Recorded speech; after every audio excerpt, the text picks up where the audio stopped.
Hello and नमस्कार दोस्तों। तो कैसे आप सब? आशा करते हैं आप सब बहुत ही अच्छे होंगे, कुशल होंगे एवं मंगल होंगे।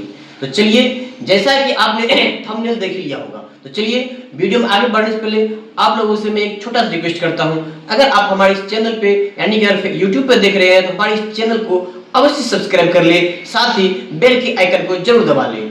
अगर आप हमारे फेसबुक पे देख रहे हैं तो हमारे पेज को अवश्य फॉलो कर ले, ताकि अगला कोई और भी वीडियो हम डालें तो आप तक सबसे पहले पहुंचे। तो चलिए, सबसे पहले आप लोगों को जय श्री राम, जय श्री कृष्ण, राधे राधे। तो चलिए, आपने थंबनेल देख लिया होगा कि आज जो हम बात करने वाले हैं महाराणा प्रताप की, यानी कि महाराणा प्रताप के हम कितने सारे पॉइंट बात करेंगे वो हम आपको बता देते हैं। महाराणा प्रताप की जो आज हम कुल मिलाकर के 15 यानी 14 जो इंपॉर्टेंट उनके बारे में है, हम उन पे बात करेंगे। महाराणा प्रताप जी के बारे में, जो कि हमारे भारत के एक महान यानी कि वे देव तुल्य है। क्योंकि आज जितने भी मंदिर है, मानता हूं कि हम सब कोई भगवान नहीं है, पर हमारे मंदिरों में जो भगवान है ये इन्हीं लोगों का देन है। महाराणा प्रताप, छत्रपति शिवाजी महाराज, संभाजी महाराज, साहू जी महाराज, राजा राम जी महाराज, इन लोगों का ही देन है। तो आज हम सबसे पहला टॉपिक आज जो हमारा है महाराणा प्रताप के बारे में। तो महाराणा प्रताप के बारे में आज हम कंप्लीट उनके हिस्ट्री, कब, कहां, कैसे, किनसे और कब कब उन्होंने युद्ध लड़े, किनसे लड़े और उनके सेनापति कौन थे, और जो दूसरे साइड से थे उनके सेनापति कौन थे, उन सबों के बारे में आज के हम इस एक वीडियो में जानेंगे पूरा का पूरा। चलिए, पहला टॉपिक है इसका, जो पहला पॉइंट है हम इन पे गौर करते हैं। कहने के लिए हम खुद से ही बोल सकते थे, हो सकता था कि अगर हम खुद अपने मन से बोलते कुछ पॉइंट छूट जाती, इस करके हमने पहले ही लिख लिया है। लिख करके फिर हम आपको बता रहे हैं। देखिए, कोई गूगल पे मैंने सर्च नहीं किया है, मैंने खुद पहले लिख लिया है, फिर आपको मैं बता रहा हूं। तो चलिए देखिए, महाराणा प्रताप का जन्म पहले कैसे कब हुआ वो जानते हैं। महाराणा प्रताप का जन्म 19 मई 1540 को राजस्थान के कुंभलगढ़ दुर्ग में हुआ था। महाराणा प्रताप जी जो है, उनका जो जन्म है क्या कहते हैं, राजस्थान के कुंभलगढ़ दुर्ग में हुआ था। उनके पिता का नाम उदय सिंह द्वितीय था और माता का नाम जयवंता बाई था। क्या था उनके माता का नाम? जयवंता बाई। वे मेवाड़ सिसोदिया राजवंश के सबसे वीर और स्वाभिमानी शासकों में गिने जाते थे। पहला तो उनके परिचय हो गया। अब दूसरा है उनके बचपन में जो उनकी शिक्षा कैसी हुई। तो चलिए, बचपन से ही महाराणा प्रताप साहसी, पराक्रमी और स्वाभिमानी थे। उन्होंने घुड़सवारी, तलवारबाजी, युद्ध कौशल और राजनीति की शिक्षा प्राप्त की। आम राजकुमारों की तरह विलासित और रहकर वे सैनिकों के जनता के बीच रहते थे। यानी कि आम राजाओं की तरह वे बिल्कुल भी नहीं रहते थे। वे अपने प्रजाओं के बीच बचपन से ही रह करके, और उन्होंने वैसे तो उनके गुरु भी थे, रामचंद्र जी थे, और लेकिन उनके प्रथम गुरु उनकी माँ थी। उनकी माँ ने उन्हें बहुत सारे कुछ सिखाए, घुड़सवारी, तलवारबाजी उनकी माँ ने सिखाई, जयवंता बाई ने सिखाई थी उनके। अब है मेवाड़ की स्थिति। उस समय भारत में अकबर का शासन तेजी से फैल रहा था। जिस समय में ये महाराणा प्रताप जी की बात कर रहे हैं, उस समय में अकबर का जो शासन है बहुत ही तेजी से फैल रहा था। कई राजपूत राजाओं ने अकबर की अधीनता स्वीकार कर ली थी। जिस समय महाराणा प्रताप जी थे, उस समय में कई सारे जो राजपूत राजा थे वे अकबर की स्वाधीनता स्वीकार कर ली थी। लेकिन महाराणा प्रताप ने स्वतंत्रता और स्वाभिमान को सर्वोपरि माना। उनका कहना है कि हम मर जाएंगे, मिट जाएंगे, पर किसी का हम अंदर नहीं होंगे, ये उन्होंने थी। उन्होंने मुगल के सामने कभी सिर नहीं झुकाया, बल्कि कितने बार इन्होंने उनको सिर झुकाने पर मजबूर कर दिया। आगे हम उनके बारे में जानते हैं। अब जो इनका चौथा पॉइंट है, ये है सिंहासन प्राप्ति। इनको जो है राजगद्दी कब मिली, वे राजा कब बने, राजकुमार से ये राजा कब बने। ये 1572 में पिता उदय सिंह की मृत्यु के बाद महाराणा प्रताप मेवाड़ के राजा बने। 1572 में महाराणा प्रताप जो है वहां के उदय सिंह की मृत्यु के बाद वहां के राजा बने। उस समय मेवाड़ आर्थिक और सैन्य रूप से कमजोर था। उस समय जो था, लड़ाई लड़ते लड़के इनके पिताजी उदय सिंह जो है, इस पे भी हम आगे फुल वीडियो बनाएंगे। इनके पिताजी भी कम नहीं थे, वे भी बहुत ही साहसी थे। वे भी कभी घुटने नहीं टेके मुगलों के सामने। ठीक उन्हीं के नक्शे कदम पे उनके ये पुत्र भी ऐसे ही थे, महाराणा प्रताप। फिर भी महाराणा प्रताप ने संघर्ष का मार्ग चुना। इन्होंने कह रहे हैं कि तो गढ़ में पहले ही मुगल के कब्जे हो चुका था, लेकिन फिर भी इन्होंने, महाराणा प्रताप जी ने संघर्ष को चुना, संघर्ष के मार्ग को चुना, परंतु स्वाधीनता नहीं, दूसरे की स्वाधीनता को इन्होंने स्वीकार नहीं किया। अकबर और महाराणा प्रताप का संघर्ष कह रहा है कि पांचवा जो पॉइंट है ये अकबर और महाराणा प्रताप उनके जो संघर्ष है उनके बारे में बताया जा रहा है। कह रहा है अकबर चाहता था कि महाराणा प्रताप भी अन्य राजाओं की तरह मुगल साम्राज्य को स्वीकार कर ले। ये अकबर की इच्छा थी कि महाराणा प्रताप भी अन्य राजाओं की तरह ये भी मुगल की साम्राज्य को स्वीकार कर ले। अकबर ने कई बार संधि प्रस्ताव भेजे। ये जो अकबर थे कई बार महाराणा प्रताप के पास संधि भेजे, यानी कि मित्रता का हाथ बढ़ाए।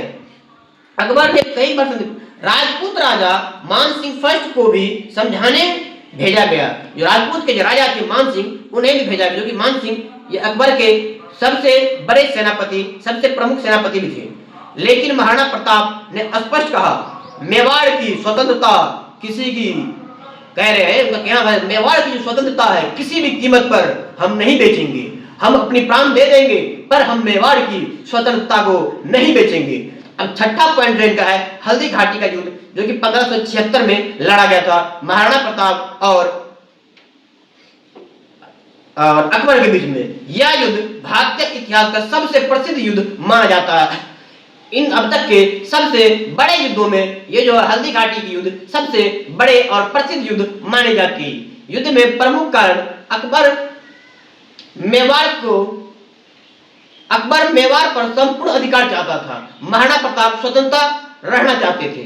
अकबर जो है वो मेवाड़ पे अपना राजस्व, अपने राज्य करना चाहते थे, पर महाराणा प्रताप नहीं चाहते थे। वे चाहते थे कि जब तक मैं जीवित हूं हमारा ये मेवाड़ किसी के भी स्वाधीनता, किसी के भी अंदर में नहीं आएगा। यहाँ की जनता अपनी इच्छा से, अपनी मर्जी से जिएंगे। युद्ध कहाँ हुआ? कह रहे राजस्थान की हल्दी जैसी पीली मिट्टी वाली घाटी, जिसे हम आज हल्दी घाटी कहते हैं, क्योंकि वहां की जो मिट्टी है वो पीली थी और घाटी थी, घाटी वाली मिट्टी थी, इस करके उसे हम हल्दी घाटी कहते हैं।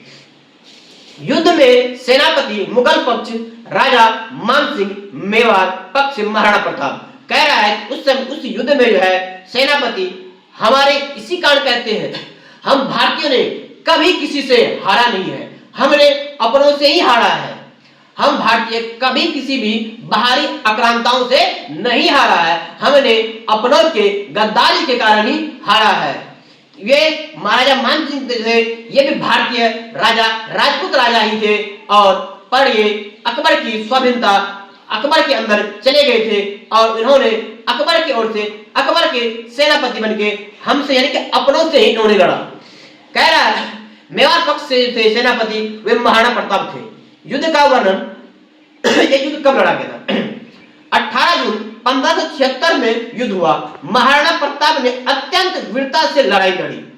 उनका प्रिय घोड़ा चेतक भी युद्ध में प्रसिद्ध हुए। इनके जो सबसे प्रिय घोड़ा चेतक को आज इस पूरे भारत नहीं, पूरे विश्व में कौन नहीं जानता। स्वामी भक्त चेतक, कौन इसे नहीं जानता है आज के समय में। हम उसी चेतक की बात कर रहे हैं जिसके बारे में हमारी दादी नानी हमें बचपन में किससे कहानियां सुनाया करती थी, या फिर आप कहीं पे भी चौक चौराहे अच्छे अच्छे जगहों में जो घोड़ा आप क्या कहते हैं मूर्ति देखते होंगे, ये उसी घोड़े की बात मैं कर रहा हूँ, चेतक, जिन्होंने महाराणा प्रताप के साथ उनके घोड़ा की तरह नहीं, एक अच्छे मित्र की तरह उनका साथ निभाया। मरते दम तक उन्होंने महाराणा प्रताप जी का साथ नहीं छोड़ा।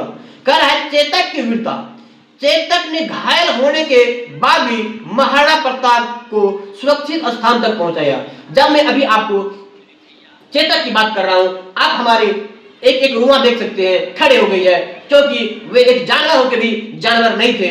लेकिन ये राजा मान सिंह सोच सकते हैं कितने घटिया थे, जो अपनों से ही दूसरों के लिए लड़ रहे थे। एक जानवर भी अपने के लिए उन्होंने अपने प्राणों की आहुति दे दी। हम बात करें घोड़ा जो चेतक थे उनकी, लेकिन उन्होंने अपने स्वामी भक्त को दिखाया, यानी कि महाराणा प्रताप को सुरक्षित पहुंचाया। एक बड़े नाले को छलांग मारकर पार किया। बाद में चेतक की मृत्यु भी हो गई। कह रहे हैं कि बड़े नाले बहुत ही बड़ा नाला था, उनको उन्होंने छलांग मारकर उस पार चला गया, लेकिन उन्होंने हार नहीं माना। उन्होंने जब तक महाराणा प्रताप को सुरक्षित स्थान तक नहीं पहुंचाया तब तक उन्होंने हार नहीं माना। अब कहते हैं कि युद्ध का परिणाम। हल्दी घाटी युद्ध निर्णय नहीं था। मुगल सेना मैदान पर रही लेकिन महाराणा प्रताप पकड़े नहीं गए। कह रहा है मुगल सेना जो मैदान पर रही पर महाराणा प्रताप पकड़े नहीं गए, क्योंकि इनका जो आदत था ये गोरिल्ला युद्ध लड़ते थे, यानी कि आके युद्ध लड़े फिर गायब, आए लड़ाई किए फिर गायब, यानी कि ये आते थे कब कहां से किधर से आके मार के फिर गायब रहते थे। ये महाराणा प्रताप का नियम था। बाद में उन्होंने जंगल और पहाड़ों से संघर्ष जारी रखा, यानी कि बाद में उन्होंने महाराणा प्रताप ने जंगल और पहाड़ के बीचों से युद्ध लड़ते रहे। वनवास और कठिन जीवन उन्होंने सोचिए, जो अगर चाहते हुए आराम से अकबर की स्वाधीनता स्वीकार कर लेते, आराम से वो विलास करते, अच्छे से अपने जीवन व्यापन करते, लेकिन नहीं, उन्हें अपने लिए नहीं। इसी कारण कहा जाता है हमारे हिंदू धर्म में एक भी राजा आज तक हुआ ही नहीं है, जितने भी थे सब सेवक थे, कभी अपने लिए नहीं सोचा, अपने प्रजा के लिए सोचे। हमारे प्रभु श्री राम से लेकर के हमारे श्री छत्रपति शिवाजी महाराज, राजा रणजीत सिंह तक उन्होंने कभी अपने लिए नहीं सोचा। लेकिन राजा का मतलब होता है आराम से अपना ठाट बाट से रहेगा, लेकिन नहीं, उन्हें अपने से नहीं, अपने प्रजा से मतलब था। फिर उन्होंने अकबर की अधीनता स्वीकार नहीं की। यह उनकी युद्ध अद्भुत देशभक्ति और स्वाभिमान को दर्शाता है। ये जो है अकबर की हार माने, हार गए लेकिन फिर से वो गए, तैयार हुए, फिर आए, फिर हारे, फिर हुए, फिर तैयार हुए, लेकिन उन्होंने अकबर की स्वाधीनता यानी कि गुलामी को स्वीकार उन्होंने नहीं किया। उनका कहना था मैं मरना पसंद करूंगा पर गुलामी करना कतई नहीं। कह रहा है भामा शाह का योगदान। भामा शाह ये कौन थे, इनके बारे में भी जानते हैं। कह रहा है भामा शाह ने अपनी पूरी संपत्ति महाराणा प्रताप को दान कर दी। हम वही भामा शाह की बात कर रहे हैं जो कि ब्राह्मण नहीं थे, राजपूत नहीं थे, भूमियार नहीं थे, वो हमारे ओबीसी समाज से आते थे। जो आज हमारे भारत में लड़ाई हो रही है, अति पिछड़ा, दलित, महादलित, सामान्य वर्ग, ये उस टाइम नहीं थी। लोग कहते हैं ये हमारे राजा महाराजा के, नहीं, ये हमारे लिए संविधान बनाया गया है। संविधान से पहले हम सिर्फ 4 वर्ग में थे, ब्राह्मण, राजपूत, क्षत्रिय और वैश्य, यानी कि वो भी जन्म से नहीं होते थे, हम अपने कर्म से होते थे। भामा शाह इन्होंने अपनी पूरी की पूरी संपत्ति, भामा शाह यानी कि बहुत बड़े बिजनेसमैन थे, बहुत बड़े व्यापारी थे, इन्होंने अपना पूरा का पूरा संपत्ति दान कर दिए महाराणा प्रताप को कि आप मेवाड़ क्षेत्र के वापस जीत लीजिए और हमारे भारत की, हम हिंदुत्व की, हम सनातनियों की फिर से वही पताका, भगवा पताका यहाँ पे फहरानी चाहिए। पुनः विजय अभियान। महाराणा प्रताप ने धीरे धीरे मेवाड़ की अधिकांश भाग पर पुनः अधिकार कर लिया। केवल चित्तौड़गढ़ और कुछ दुर्ग मुगल के पास रहे। उन्होंने उदयपुर को फिर से मजबूत कर लिया। उदयपुर उनके पिता उदय सिंह के नाम से जाना जाता है। महाराणा प्रताप की विशेषता। अब जो महाराणा प्रताप थे, इनके अंदर क्या क्वालिटी, क्या खूबियां थी। वीरता, कभी युद्ध से पीछे नहीं हटे, इन्होंने युद्ध करना पसंद किया, पर इन्होंने, मैं बार बार कहता हूं, इन्होंने युद्ध करना पसंद किया पर स्वाधीनता होना यानी कि गुलामी नहीं। स्वाभिमान, मुगल के अधीनता स्वीकार न की। प्रजा प्रेम, इन्हें प्रजा से बहुत प्रेम था। जनता के दुख और अपना दुख माना, जनता के दुखों को इन्होंने अपना दुख माना, ना कि जनता के दुख को छोड़ा। उनके नेतृत्व में कठिन परिस्थितियों में भी सेना का मनोबल ऊंचा रखा। चाहे ये हार रहे हैं, उस समय में इन्होंने अपने सेनाओं की मनोबल को यूं ऊंचा से, यानी कि मुगल के पास बहुत सारी सेना थे, हाथी था, घोड़ा था, तोप था, तलवार था। हमारे यानी कि हमारे राजा महाराणा प्रताप के पास उतने सारे सैन्य नहीं थे, लेकिन फिर भी इन्होंने मुट्ठी भर सैन्य से इन्होंने कई लाख सैन्य को हरा दिए थे। इनकी मृत्यु 19 जनवरी 1557 को महाराणा प्रताप का निधन हुआ। माना जाता है कि शिकार के दौरान लगी चोट के कारण उनकी मृत्यु हुई। अकबर ने भी उनकी वीरता की प्रशंसा की थी।